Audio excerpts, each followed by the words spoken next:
오늘 4월 첫 주 예배 오신 여러분들 축복합니다. 오늘 말씀의 주자는 누가 참 제자인가? 우리가 이런 질문을 받습니다. 그리스도인입니까? 그러면 예, 그렇게 말하는데요. 거기다 조금 하나 더 형용사를 붙여가지고 당신은 거듭난 그리스도인입니까? 라고 말하면 조금 이제 대답이 좀 무거워집니다. 내가 거듭난 그리스도인인가? 오늘 우리는 제자입니까? 라고 할 때는 아멘 그러는데 정말 당신은 참된 주님의 제자입니까? 말할 때는 조금 더 엄숙해지게 됩니다. 브라질에서 목회한 후안 카를로스 오르티즈 목사님의 얘기인데요. 그분은 부에노스 아이레스에서 목회할 때에, 부에노스 아이레스는 아르헨티나죠. 거기서 목회할 때에 교인이 184명 된 교회에 부임했습니다. 이 목사님이 오면서부터 부교육자들은 정신없이 일해야 했고 헌신해야 됐고 2년 동안 극성스러운 조직과 전도 덕분에 교인 수가 600명으로 늘어났습니다. 그러니까 교회가 3배나 부흥한 것이죠. 교인 수가 600명을 헤아리게 되었을 때에 사람들은 목사님의 능력을 평가했습니다. 하지만 그의 마음 편치가 않았습니다. 그 마음 이면에 뭔가 잘못된 것을 느끼게 되었습니다. 어느 날 기도하고 있는데 주님이 이렇게 말씀합니다. 너는 코카콜라 회사가 코카콜라 파는 것과 같은 방법으로 리더스 다이제스트 잡지사가 잡지를 파는 것 같은 똑같은 방법으로 복음을 전하고 있다. 너는 신학교에서 배운 모든 수술을 다 쓰고 있다. 도대체 네가 하고 있는 목회 가운데서 내가 하는 나의 손길을 찾아볼 수가 있겠냐라고 말씀했습니다. 너는 네 생각에 교인 수가 184명에서 600명으로 늘었다고 해서 교회가 자라나고 있다고 생각한 모양인데 그것은 자라나는 것이 아니라 비대해져가는 것이다 라고 이렇게 말씀이 들렸습니다. 저도 600명이 됐으면 좋겠어요. 어느 목회자들이 그걸 싫어하겠습니까? 양쪽으로 성장하게 되면 그 목사님의 위상이 높아지고 뭐 능력 있다, 실력 있다, 영역 있다 그래서 이렇게 성도들에게 우러름의 대상이 되는데 말이죠. 근데 주님의 음성은 숫자 많이 모아가지고 그렇게 양적 성장으로 네가 지금 교회가 자라나고 있다고 생각하는데 나는 그렇게 생각하지 않는다라고 말합니다. 좀 질문해 보겠습니다. 여러분은 제자입니까? 이쪽은 조금 자신이 없어요. 여러분은 예수님의 제자입니까? 이 제자라고 하는 마데테스라고 하는 단어를 보니까요. 그리스도를 배우는 자, 예수님을 배우는 자, 예수님을 닮아가는 자가 마데테스, 제자입니다. 실질적으로 예수님은 요한복음에서 그런 말씀했습니다. 요한복음 13장에서 말씀했는데 새 계명을 너희에게 주노니 서로 사랑하라. 너희가 서로 사랑하면 이로써 너희가 내 제자인 줄 알리라. 그러니까 예수님의 제자는 서로 사랑할 때 사람들이 제자로 인정한다 이 말이에요. 오늘 한국 교회가 사랑을 잃어버리다 보니까 어떤 생각의 차이, 견해의 차이, 주장의 차이 이걸 다 무시해버리고 그냥 적대적인 이런 관계가 되어버린 안타까움이 있어요. 그러다 보니까 언어가 거칠어지고 행동이 거칠어지고 이렇게 대립적인 그런 구도가 형성이 됩니다. 예수님의 제자는 그리스도를 따르고 그리스도를 배우고 예수님의 친구가 주님의 제자입니다. 이게 성경이 나와 있습니다. 제자의 요건은 그리스도를 향한 자발적인 순종입니다. 기계적인 맹종이 아니라 자발적인 순종, 인격적인 복종, 이게 제자의 요건입니다. 여러분 지금 누가복음 18장을 보고 있는데요. 지난주에 여러분 부자 관원이 부자 관리가 선한 선생님이여 내가 무엇을 하여야 영생을 얻으리까? 라고 하면서 영생의 문제를 가지고 와서 질문을 했습니다. 계명을 지키라. 난 다 지켰습니다. 어려서부터. 근데 너에게 부족한 것이 하나 있다. 그게 뭡니까? 너의 그 소유를 팔아서 가난한 사람들에게 나눠주고 나를 따르라 그랬습니다. 그 부자 관리가 주님을 따랐나요? 안 따랐습니다. 다시 말해서 그 소유의 벽을 이겨내지 못하고 그는 주님을 따르지 못했습니다. 다시 말해서 제자가 되지 못했다는 얘기입니다.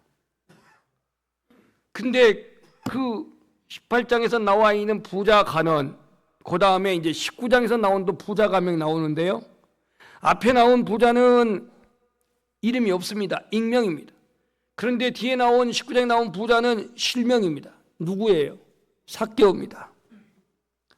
왜 이 누가는 부자 관원은 예수님을 따르지 못했고 이 삭개오는 자신의 재산을 절반이나 나눠주고 토색한 건 4배나 갚겠다고 하면서 주님을 따랐던 이른바 제자가 되었는데 도대체 누가는 무엇을 말하려고 했는가? 한 사람은 자신의 재산을 포기하지 못해서 물질의 벽을 이기지 못해서 제자가 되지 못했고 한 사람은 예수 그리스도를 만난 이후에 물질의 벽을 초월해서 그는 예수님을 따르는 제자가 되었다라는 것입니다. 여러분들이 조금 불편하겠지만 누가복음 6장 46절 제가 이 PPT를 오늘 좀 못 만들어서 좀 찾아야겠습니다. 6장 46절을 보세요. 여기에 좀 우리에게 부담을 주는 메시지가 있습니다. 부담이 되지만 말씀을 보셔야겠습니다. 6장 46절입니다.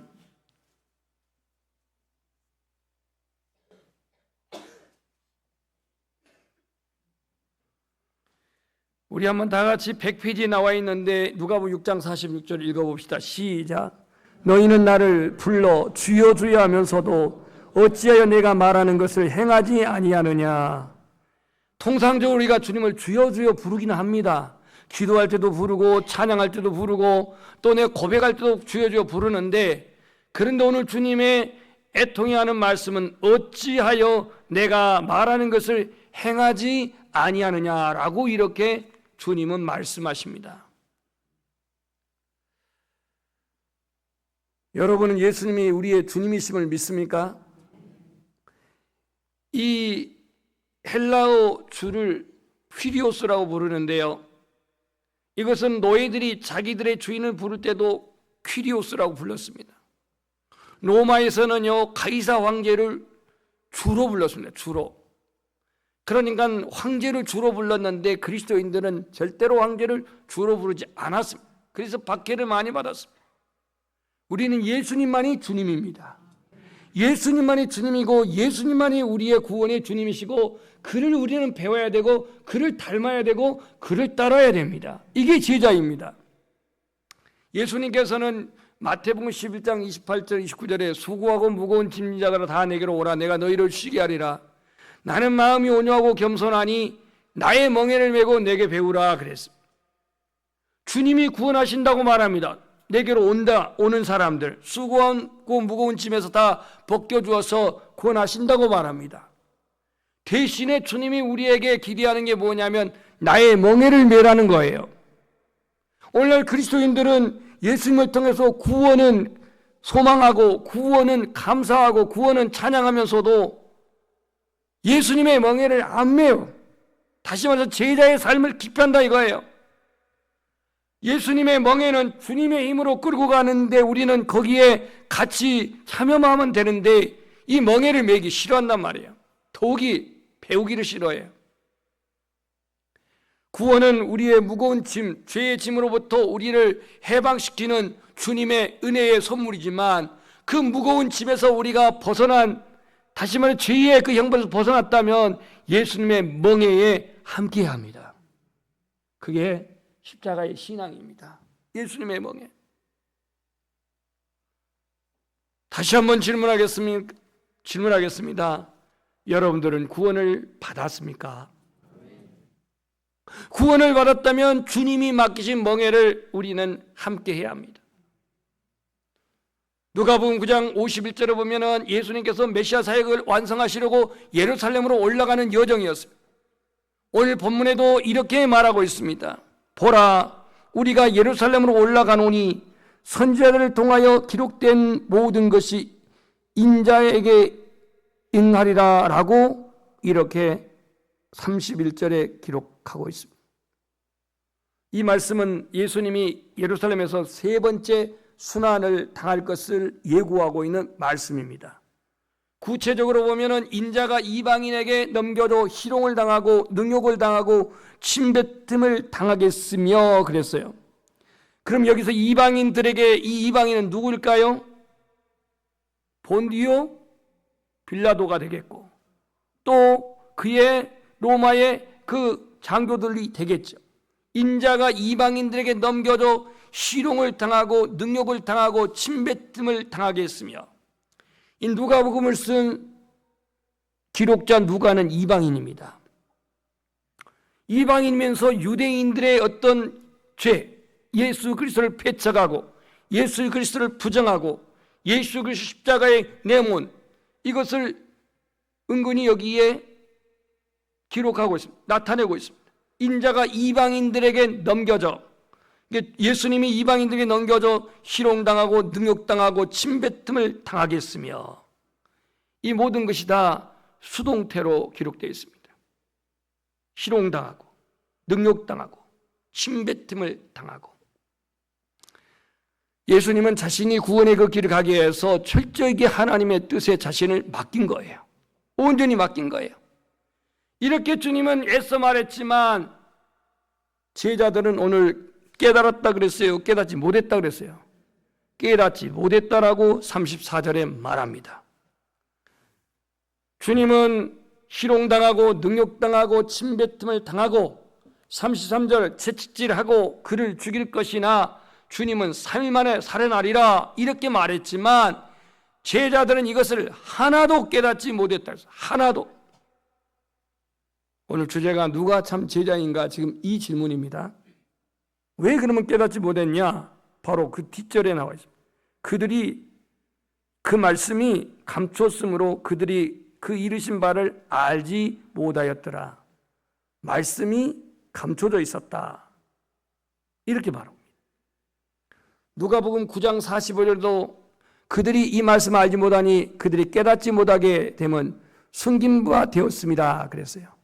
다시 말해서 이 계시의 말씀이 그들에게는 아직 보이질 않아서 깨닫지 못했다 이런 말이 됩니다. 주님을 따라다녔지만 지금은 이 누가복음 18장이면 공생의 말기입니다. 3년 따라다녔어요. 3년 배웠어요. 3년 훈련받았어요. 하지만 아직 예수님이 누군지 왜 예루살렘에 가는 건지 죽은다는 것이 무슨 의미인지 이걸 깨닫지 못했다라는 거예요. 우리는요 영적인 이 하나님의 뜻과 영적인 하나님의 계획을 이성적인 사고로 분별할 수가 없습니다. 오로지 이를 알게 하신 이는 우리 안에 거하시는 성령인 줄 믿습니다. 그래서 우리는 말씀을 통해서 예수 그리스도가 구주이심을 하나님이 보내시는 메시아이심을 발견하고 그렇게 확신하시기를 축복합니다. 성경을 읽고 배우고 암송할 뿐만이 아니라 하나님은 어떤 분이신지 예수 그리스도는 어떤 분이신지 그가 내게 주신 말씀은 무엇인지 그 하나님의 뜻 앞에 내가 버릴 것은 무엇인지 순종하고 결단해야 할 것은 무엇인지 고난을 겪을 때 시련이 올 때 주님의 나를 향한 계획은 무엇인지 이를 깨닫는 주님의 제자가 되기를 소망합니다. 그래서 오늘 이 전단락에서 부자 간호는 그냥 가버렸습니다. 그런데 오늘 여기에 한 여리고로 가다가 한 사람을 만납니다. 그 사람 누굴까요? 맹인입니다. 맹인. 여리고에 가까이 가셨을 때 35절 한 맹인이 길가에 앉아 구걸하다가 앞서 나와 있는 부자 가는 관리하고 이 맹인하고는 완전히 사회적인 신분이 상반적입니다. 한 사람은 부자이고 거기다가 어려서부터 계명을 지켰다 하고 그야말로 사람들이 그렇게 우러러볼 만큼 사회적인 신분이 있는 사람인데, 이 여리고에 이 구걸하고 있는 맹인은 그야말로 보지 못하는, 그래서 노동력이 없는, 남에게 민폐 끼치는 그러한 사람이었습니다. 근데 이 사람이 주님의 제자가 됩니다. 예수님이 이 땅에 오셔서 누가복음 4장 18절에 보면 내가 가난한 자에게 복음을 전하게 하시려고 내게 기름을 부으사, 이번 신방 때에 주신 메시지인데, 나를 보내사 포로된 자에게 자유를, 눈먼 자에게 다시 보게 함을 전파하며, 그래서 지금 복음이신 예수 그리스도께서 지금 여리고 가까이 가셨을 때에 한 맹인이 길가에 앉아서 구걸하고 있다가 예수가 지나간다는 주위의 사람들의 소리를 듣고 그는 외쳐 말합니다. 뭐라고 외치는지 보십시오. 다윗의 자손 예수여 나를 불쌍히 여기소서. 이 평범한 말인 것 같죠? 이게 평범한 말이 아닙니다. 37절하고 대조해보죠.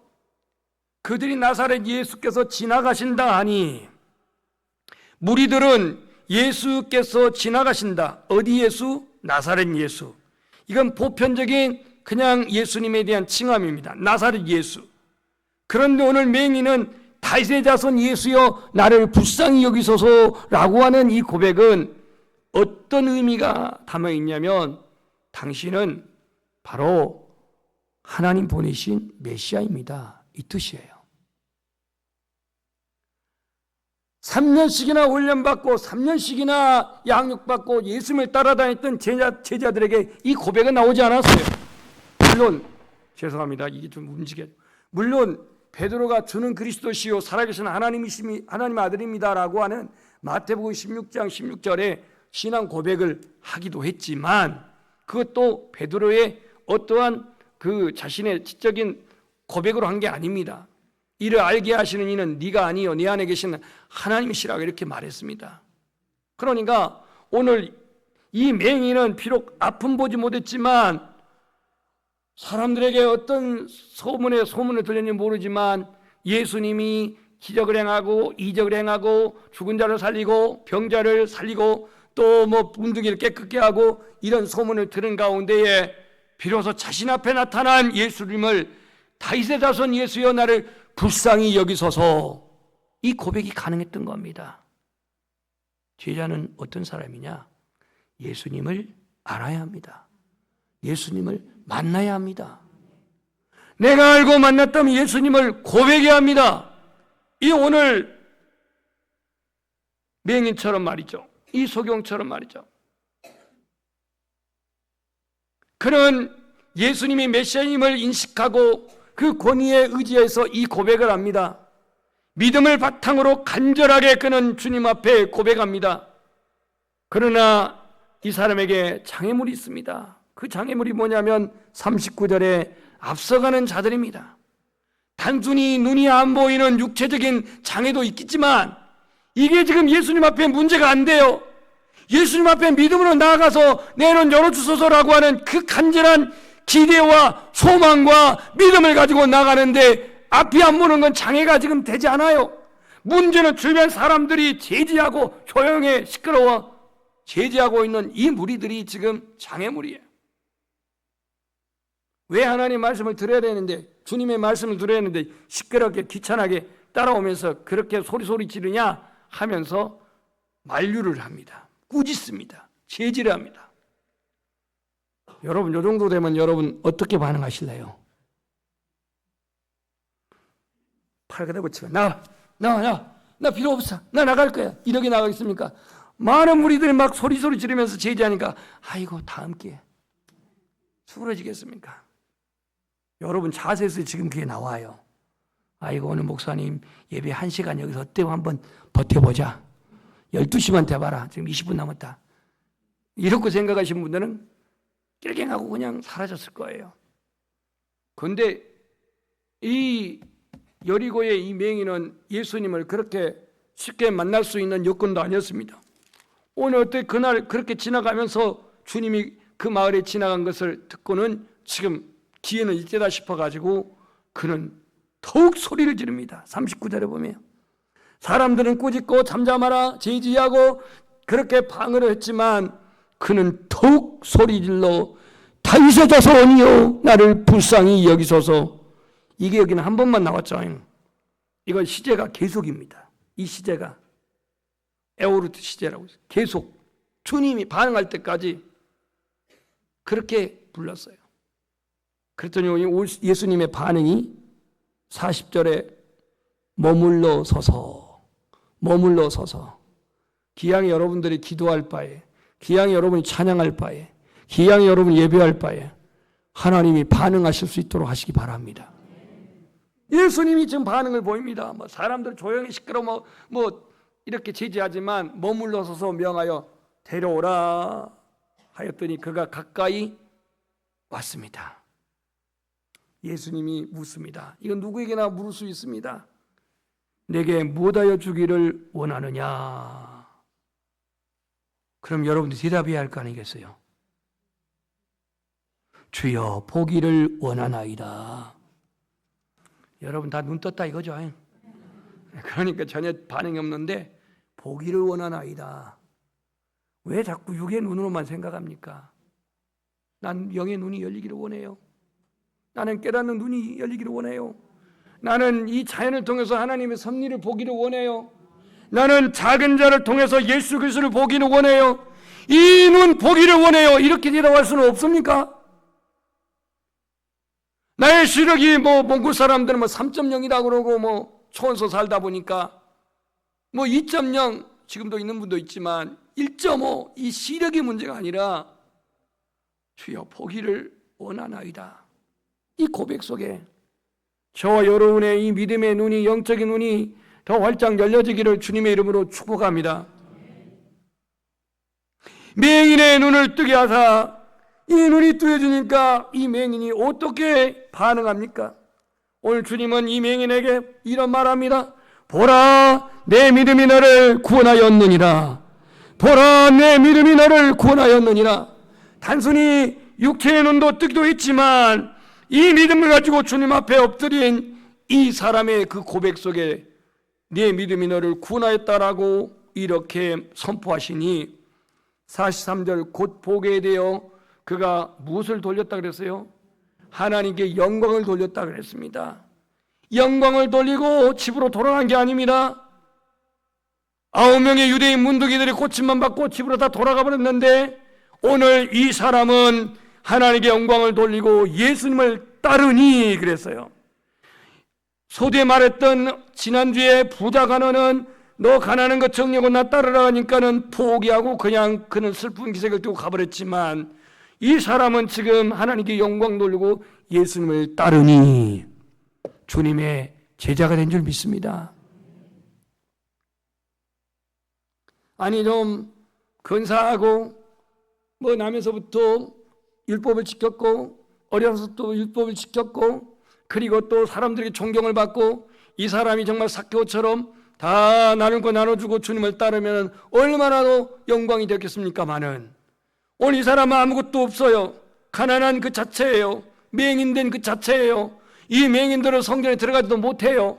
그런 사람이 예수님 만나서 눈 떠 주님 앞에 구원까지 받았으니 오늘 하나님께 영광 돌리고 주님을 따랐다 그랬습니다.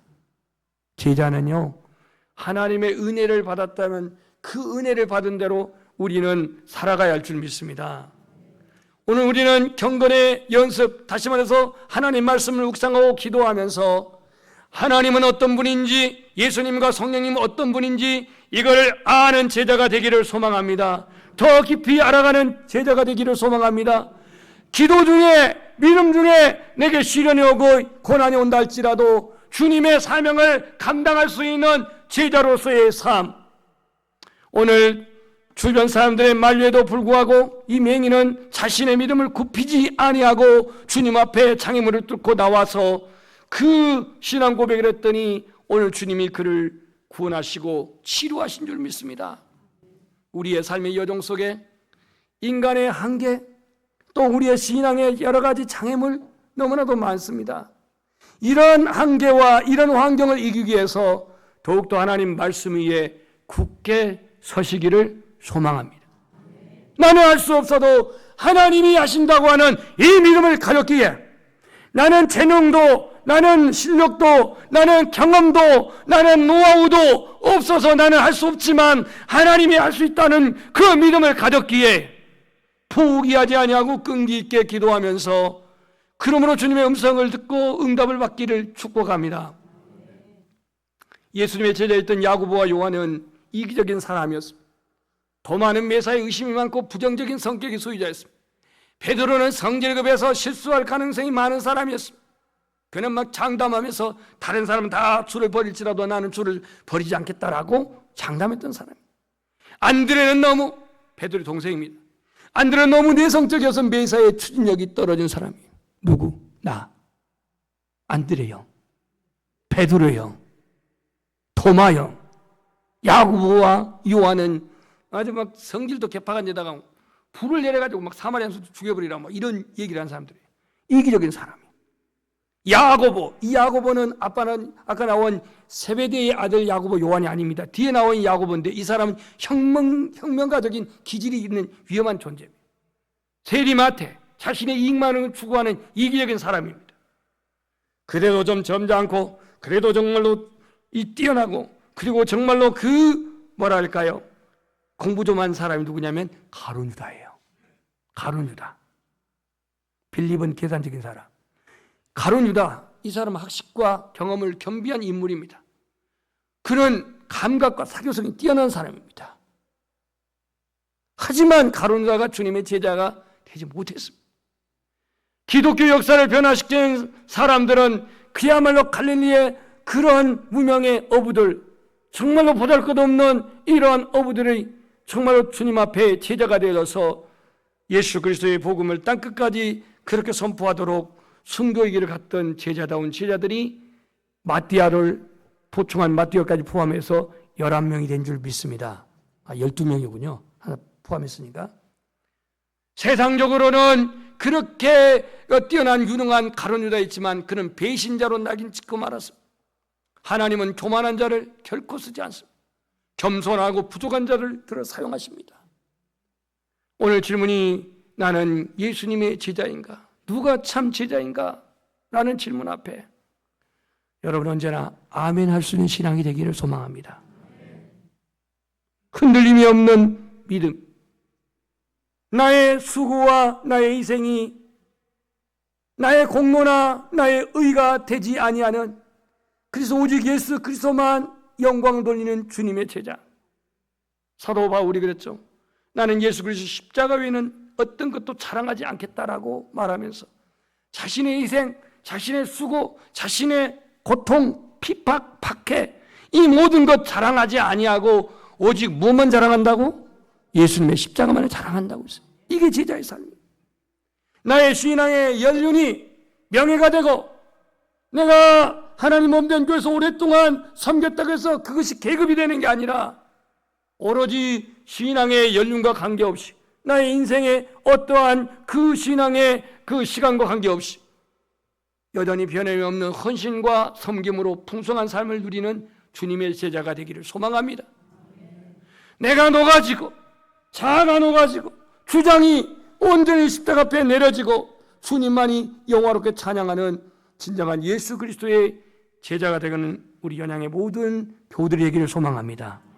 우리 한번 고백합시다. 주님의 제자는 그냥 태어난 것이 아니라 말씀으로 만들어지는 것입니다. 찬양하겠습니다.